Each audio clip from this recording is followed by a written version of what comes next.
Rapa Bobby Shmurda amezua gumzo mtandaoni baada ya kumshambulia kwa maneno mkongwe wa muziki wa hip hop Jay-Z wakati wa matangazo yake ya moja kwa moja. Shmurda ambaye aliwahi kusaini mkataba wa usimamizi wa kampuni ya Jay-Z ya Roc Nation mnamo mwaka 2021 ameonekana kutofurahishwa na tajiri huyo hivi sasa. Akiwa anajibu swali la mtazamaji aliyetaka kujua kama Jay-Z ndiye anayeongoza tasnia ya hip hop, Shmurda alijibu kwa hasira akisema kuwa Jay-Z haongozi chochote na kuongeza kwamba nitampiga kibao Jay-Z.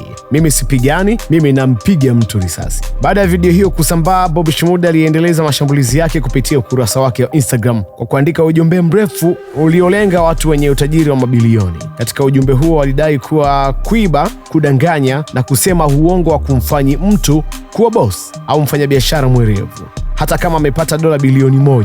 Alifananisha hali hiyo na teja wa dawa za kulevya aliyeiba mamilioni ya pesa, akihoji ikiwa kitendo hicho kitamfanya aache kuitwa teja na kuanza kuitwa mtafuta pesa. Ingawa Bob hakumtaja Jay-Z moja kwa moja kwenye ujumbe wake wa maandishi, mashabiki wengi wameunganisha doti kutokana na muda ambao ujumbe huo umetolewa, ukisadifiana kabisa na maneno yake ya awali kwenye video. Shmurda alimaliza kwa kusema kuwa watu wanapaswa kufuta kamasi kabla ya kuongea naye na kwamba anavuta msokoto wake ili asije akampiga mtu kibao, huku akiwatakia wafuasi wake weekend njema. So mgogoro huo unakuja ikiwa ni takriban mwaka mmoja tangu Bobby Shmurda alipofanya mzaha kuhusu Jay-Z na Roc Nation kuhusika na tetesi zilizokuwa zikimhusu Diddy pamoja na Meek Mill, ingawa wakati huo alidai kuwa anatania tu. So mashambulizi haya ya sasa yanaonekana kuwa na uzito zaidi na yanaashiria kuwa uhusiano wake na kampuni hiyo ya usimamizi umevunjika kabisa. So hadi sasa upande wa Jay-Z haujatoa tamko lolote kuhusiana na vitisho hivyo. Bana, story imeandaliwa na Next Moko na mimi VOS Voice of Siraji, TikTok, Facebook, Instagram, X zamani Twitter, pote tunatumia Makini Media.